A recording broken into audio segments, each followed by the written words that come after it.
आप सभी का हार्दिक अभिनंदन है एक बार फिर से आपके अपने YouTube digital platform DLED academy पर। मैं हूं एस कुमार। आज के इस वीडियो में जैसा कि आपने थंबनेल देख लिया है, क्षेत्रफल क्या होता है, धारिता क्या होती है और आयतन क्या होता है, इसके बारे में अध्ययन करेंगे। और मोस्टली यहाँ जो अध्ययन बिंदु रहेंगे वो रहेंगे धारिता और आयतन।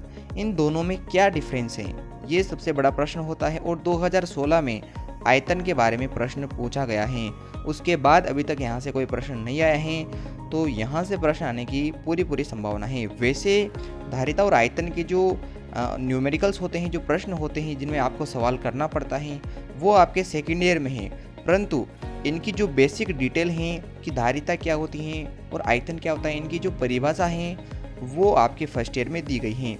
और आपके जो मुख्य बिंदु रहता है जहाँ से प्रश्न हर साल आ रहा है वो है क्षेत्रफल। तो आयत, वर्ग, त्रिभुज और वृत्त के यहाँ आपसे प्रश्न पूछेगा। तो इनमें जो इम्पोर्टेंट प्रश्न हैं इस साल के लिए और अभी तक के जो आ चुके हैं क्षेत्रफल से संबंधित प्रश्न, वो हमने यहाँ लिए हैं, तो उनको आज देखेंगे। सबसे पहले बात कर लेते हैं कि आखिर क्षेत्रफल होता क्या है, किसे कहते हैं क्षेत्रफल। क्षेत्रफल को अंग्रेजी में एरिया कहते हैं, कि कितना एरिया जो है किसी आकृति ने लिया है। तो बात करते हैं क्षेत्रफल के बारे में। क्षेत्रफल क्या होता है कि समतल कोई प्लेन जगह है, कोई सपाट जगह है, उस जगह में किसी आकृति द्वारा जो घेरा गया स्थान है उसे ही क्षेत्रफल कहा जाता है। एक प्लेन जगह है, उस प्लेन जगह में एक आकृति ने कितना स्थान घेरा है वही उसका क्षेत्रफल कहलाएगा। और समतलीय आकृतियाँ जो होती हैं वो आकृतियाँ होती हैं उन्हें हम 2D आकृतियाँ कहते हैं। क्या कहते हैं? 2 डायमेंशनल आकृतियाँ। अब इन 2D आकृतियों की खास बात यह है कि इनमें सिर्फ 2 ही भुजाएं काम में आती हैं, एक भुजा लंबाई और एक भुजा चौड़ाई। और इसी के कारण इन भुजाओं का सिर्फ जो है, इन समतलीय आकृतियों का सिर्फ क्षेत्रफल ज्ञात किया जा सकता है। यानी आप ऐसा बोल सकते हो कि वे आकृतियाँ जिनका सिर्फ क्षेत्रफल ज्ञात होता है और आयतन ज्ञात नहीं कर सकते, वे सभी समतलीय आकृतियाँ या 2D आकृतियाँ कहलाती हैं। और क्षेत्रफल क्या होता है कि जो समतलीय आकृतियाँ या जो समतल होता है वहाँ कोई आकृति कितना स्थान घेर रही है वही उसका क्षेत्रफल कहलाएगा। तो समतलीय आकृतियों का उदाहरण है आयत, इसका भी सिर्फ क्षेत्रफल ज्ञात होता है। वर्ग, इसका भी सिर्फ क्षेत्रफल निकलता है। वृत्त, इसका भी सिर्फ क्षेत्रफल निकलता है। त्रिभुज, इसका भी सिर्फ क्षेत्रफल ज्ञात होता है।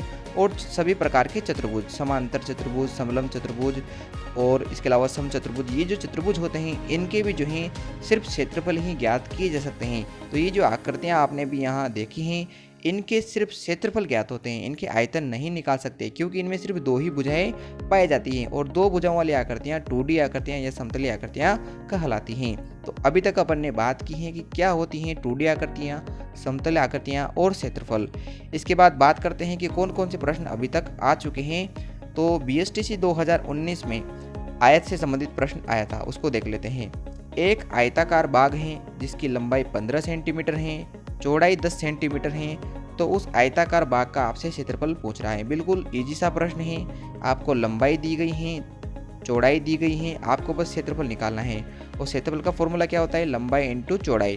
तो जब दोनों को आपस में गुणा करेंगे तो आंसर आ जाएगा आपका 150 सेंटीमीटर स्क्वायर, यानी कि 150 वर्ग सेंटीमीटर। आगे देखते हैं अगला प्रश्न। तो अगला प्रश्न जो है 2017 में आपसे पूछा गया था कि एक आयताकार कमरा है जिसकी लंबाई 8 मीटर है, जिसका क्षेत्रफल 28 वर्ग मीटर है, यानी कि 28 मीटर स्क्वायर है। तो इस कमरे की चौड़ाई ज्ञात कीजिए। तो आपको भ्रमित नहीं होना है, प्रश्न में जो आपको दिया जाए उसी का फॉर्मूला आप लगाइए। जैसे कि आपसे यहाँ क्षेत्रफल के बारे में बोला गया है, तो आपको फॉर्मूला भी किसका लगाना है? क्षेत्रफल का लगाना है। और उसी क्षेत्रफल के फॉर्मूले के अंदर आपकी चौड़ाई आ जाती है, तो वहाँ से आप उसे निकाल सकते हो। तो सबसे पहले आपने लिखा कि कमरे की लंबाई 8 मीटर है, क्षेत्रफल कितना है? 28 मीटर स्क्वायर। तो आयत का क्षेत्रफल निकाल लोगे, लंबाई इंटू चौड़ाई। अब क्षेत्रफल कितना दिया हुआ है? 28 दिया हुआ है, और आपकी लंबाई 8 मीटर दी हुई है, तो चौड़ाई आराम से निकल सकती है। चौड़ाई निकालने के लिए क्या करोगे? क्षेत्रफल में किसका भाग दे दोगे? 8 का भाग दे दोगे, यानी क्षेत्रफल में लंबाई का जब हम भाग दे देंगे तो चौड़ाई कितने मीटर आ जाएगी? 3.5 मीटर। तो ये इस प्रश्न का आंसर हो जाएगा। अगला जो क्वेश्चन था आपके 2016 में आया हुआ था, तो BSTC 2016 में बहुत ही अच्छे लेवल का प्रश्न आया था, जिसमें कहा गया है कि एक आयताकार खेत है जिसकी लंबाई 250 मीटर है, इसका परिमाप 800 मीटर है। तो इस खेत का क्षेत्रफल ज्ञात कीजिए। आपको लंबाई दी गई है, परिमाप दिया गया है और क्षेत्रफल दिया गया है। और जैसा कि मैं हर बार प्रश्न में बोलता हूं कि जो आपको दिया जाए बस उसी का फॉर्मूला लगाइए। सबसे पहले आपको परिमाप का फॉर्मूला लगाना है और बाद में आपको क्षेत्रफल का फॉर्मूला लगाना है। अब आपको दिया क्या है पहले वो लिख लीजिए। तो सबसे पहले आपको दिया है कि 250 मीटर आपके खेत की लंबाई है, 800 मीटर आपका परिमाप है। तो परिमाप का ही आप फॉर्मूला लिखिए। अब परिमाप का फॉर्मूला क्या होता है, 2 कोष्ठक लंबाई इंटू चौड़ाई। तो 800 आपका परिमाप है, 2 आपके फॉर्मूले में आ चुका है, 250 आपके मीटर लंबाई है और चौड़ाई आपको निकालनी है। तो 2 को जब हम 250 से गुणा करते हैं तो कितना आ जाएगा 500, और 2 को जब हम चौड़ाई से गुणा करते हैं तो क्या आ जाएगा 2 इंटू चौड़ाई, और इधर कितना है आपके 800 मीटर। अब ये 500 मीटर जब दूसरी तरफ जाएगा तो 800 में से कितना कितना घटा दोगे आप 500, तो कितना मीटर रह जाएगा 300 मीटर, और इधर क्या रह गया था आपके 2 इंटू चौड़ाई। तो 800 में से 500 घटाने पे कितना प्राप्त हो गया ऊपर 300, और इधर 2 इंटू चौड़ाई है। तो आप चौड़ाई निकालने के लिए क्या करोगे, 300 में 2 का भाग दे दोगे। जब हम 300 में 2 का भाग देंगे तो हमारे पास चौड़ाई कितनी निकल कर आ जाएगी 150 मीटर, और 150 मीटर आपकी चौड़ाई हो चुकी है, लंबाई आपकी 250 मीटर है। तो अब आप आराम से क्षेत्रफल निकाल सकते हो। और आयत का क्षेत्रफल क्या होता है, लंबाई इंटू चौड़ाई। लंबाई कितनी है 250 मीटर आपको स्टार्टिंग में दी हुई थी, परिमाप के माध्यम से आपने चौड़ाई निकाल ली है 150 मीटर। तो अब इसका क्षेत्रफल कितना हो जाएगा 37,500 मीटर स्क्वायर। तो ये इस प्रश्न का आंसर होगा। आपको कुछ भी नहीं करना है, प्रश्न में जो आपसे कहा जाए वही आप उसी का फॉर्मूला लगाइए, आसानी से सभी प्रश्न हल हो जाएंगे। ये तो हो गए 3 प्रश्न आए हुए। अब मैं जो है आपके लिए 3 इंपॉर्टेंट और प्रश्न निकाल कर लेके आया हूँ। अगर आप इन प्रश्नों को देख लेंगे तो इन प्रश्नों से आपका और लेवल जो है अच्छा हो जाएगा, ताकि आपको मदद मिले कि परीक्षा में प्रश्न ऐसे आते हैं। तो एक प्रश्न है कि शीला प्रतिदिन सुबह दौड़ लगाती हैं, उसका दौड़ का मैदान जो है आयत जैसा है। कैसा है, आयत जैसा है, यानी कि आयताकार है, जिसके वह प्रतिदिन 4 चक्कर लगाती हैं, यानी कि 4 बार जो है वो उस पूरे ग्राउंड के चक्कर लगा रही हैं। यदि उस मैदान की लंबाई 300 मीटर है और चौड़ाई 200 मीटर दी गई है तो आपको बताना है कि प्रतिदिन कितने मीटर दौड़ लगाती हैं। तो जब भी चक्कर वाले प्रश्न आ जाए और आपसे पूछे कि टोटल कितने मीटर दौड़ा या दौड़ी, तो वहाँ ऐसे प्रश्नों में हमेशा क्या निकलता है, परिमाप निकलता है, क्योंकि चक्कर लगाने में चारों भुजाएं काम में आती हैं और चारों भुजाएं सिर्फ परिमाप में काम में ली जाती हैं। तो सबसे पहले आपको दिया गया है लंबाई 300 मीटर, चौड़ाई दी गई है, कितने मीटर दी गई हैं 200 मीटर दी गई हैं। अब देखते हैं इसके परिमाप के बारे में। तो परिमाप क्या होगा, 2 कोष्ठक लंबाई प्लस चौड़ाई। तो परिमाप निकाल लेंगे, 2 कोष्ठक लंबाई कितनी है 300 मीटर है और चौड़ाई कितनी है 200 मीटर है, और 300 और 200 कितना हो जाएगा 500, और 500 को जब हम 2 से गुणा करते हैं तो कितना आ जाएगा 1000 मीटर। यानी कि जो है एक चक्कर लगाने में, यानी एक बार परिमाप को घूम कर आने में 1000 मीटर जो है आपको चलना पड़ेगा। इसी प्रकार अगर आप वह प्रतिदिन दौड़ती हैं तो उसे 4 चक्कर लगाने हैं, यानी कि 4 बार वो राउंड काटेगी। तो एक राउंड में एक परिमाप जितना चलना पड़ता है, तो 4 राउंड में कितना चलोगे आप, तो 4000 मीटर आपका इस प्रश्न का आंसर हो जाएगा। तो आयत में हमने बात की, एक प्रश्न जिसमें आपने चौड़ाई निकाली, एक प्रश्न जिसमें आपने क्षेत्रफल निकाला, उसके बाद एक प्रश्न ऐसा था जिसमें परिमाप और क्षेत्रफल दोनों निकाला, और ये वाला लास्ट प्रश्न था जिसमें हमने सिर्फ परिमाप को निकाला है। ऐसे ही वर्ग से संबंधित 2 प्रश्न आएंगे जहां आपसे एक बार तो परिमाप निकालने को बोलेगा और एक प्रश्न में आपसे पूछ सकता है कि क्षेत्रफल क्या होगा। तो दोनों प्रश्नों को देख लेते हैं। प्रश्न है कि एक वर्गाकार खेत की मेड़ 80 मीटर है, तो उसके 5 चक्कर लगाने में कितना चलना पड़ेगा। वही बात है, जब भी मैं चक्कर लगाने की बात कहूँ तो परिमाप आपको समझना है। तो वर्गाकार खेत की भुजा आपको दी गई है 80 मीटर है, वर्ग का परिमाप आप जानते हो क्या होता है 4 इंटू भुजा। तो 4 इंटू भुजा आप सूत्र अप्लाई कीजिए, आपके यहाँ से परिमाप निकल कर आ जाएगा। तो 80 को जब हम 4 से गुणा करते हैं तो कितने मीटर आ जाएगा आपका परिमाप 320 मीटर। अब आपको पता है कि एक परिमाप जितना चलने पर एक चक्कर लगता है, तो आप जो है 5 चक्कर लगाओगे। कितने चक्कर लगाने हैं टोटल मिला के 5 चक्कर लगाएंगे तो 320 को किससे गुणा कर ले 5 से, तो कितने मीटर आ जाएगा 1600 मीटर। तो जो है 5 चक्कर लगाने में, 5 राउंड काटने में लगभग 1600 मीटर आपको चलना पड़ेगा। इसके बाद क्षेत्रफल का जो लास्ट प्रश्न है वो भी बहुत अच्छा है। यहाँ आपसे कहा गया है कि एक वर्गाकार खेत है, उसका आपको परिमाप दिया गया है, यानी कि सबसे पहले परिमाप का फॉर्मूला लगाइए। फिर उस खेत का आपको क्षेत्रफल निकालना है, यानी कि बाद में आप क्या निकालोगे, क्षेत्रफल निकालोगे। अब आप जानते हो कि वर्ग का परिमाप क्या होता है, 4 इंटू भुजा।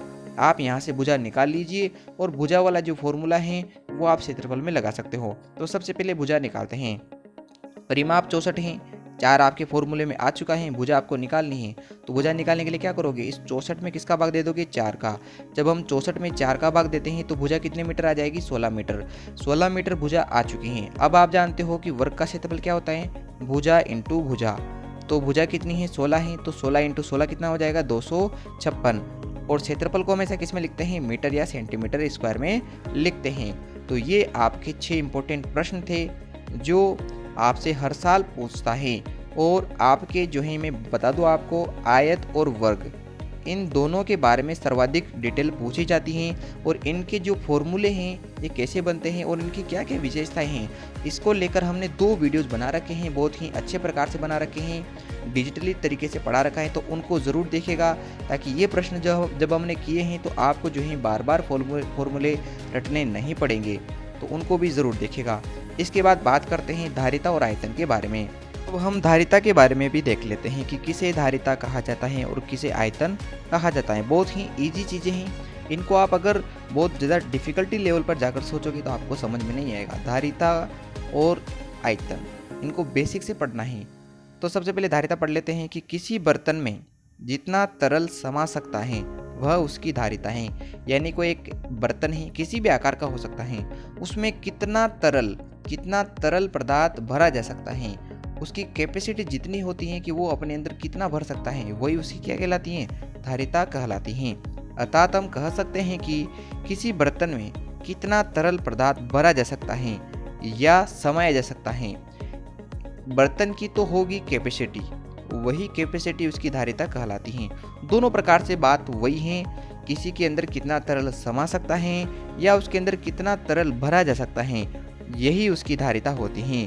और धारिता की जो इकाई होती है वो बर्तन खुद होता है, क्योंकि बर्तन के अकॉर्डिंग जो है धारिता बदलती रहती है। परंतु अगर मूल इकाई पूछ ले तो हमेशा, चूँकि किसी चीज़ को भरना होता है और भरने के लिए किसी बर्तन का जब आप सहारा लोगे तो बर्तन में हमेशा लीटर के अंदर चीज़ें भरी जाती हैं।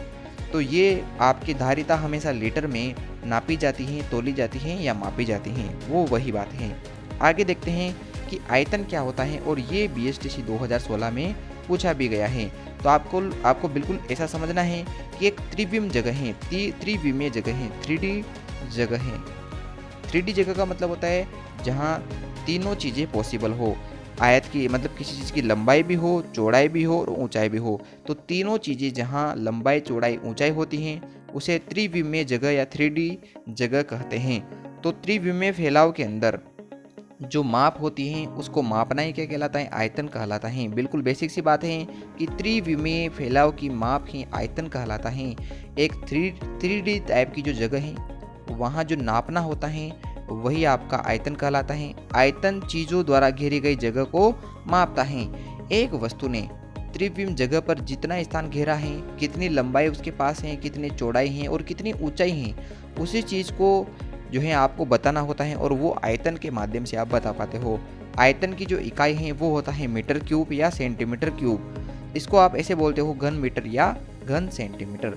तो बिल्कुल समझ में आ गया होगा आपको। बस परिभाषा आपसे पूछेगा यहाँ कि आयतन और धारिता में क्या अंतर है, तो मैंने आपको बता दिया है। इसकी जो PDF है आपको वो टेलीग्राम पर मिल जाएगी। तो आपने अभी तक की जो प्रश्न देखे हैं, परिभाषाएं देखी हैं, उनको आप टेलीग्राम से प्राप्त कर सकते हैं। आपको बताना है कि वीडियो कैसा लगा है और आगे कौन कौन से ऐसे बिंदु हैं जो आपको समझ में नहीं आए हैं। वैसे अगला बिंदु हमारा संख्या पद्धति होगा, जहाँ संख्या रेखा और संख्याओं के जितने भी प्रश्न होते हैं वो अपन देखने वाले हैं।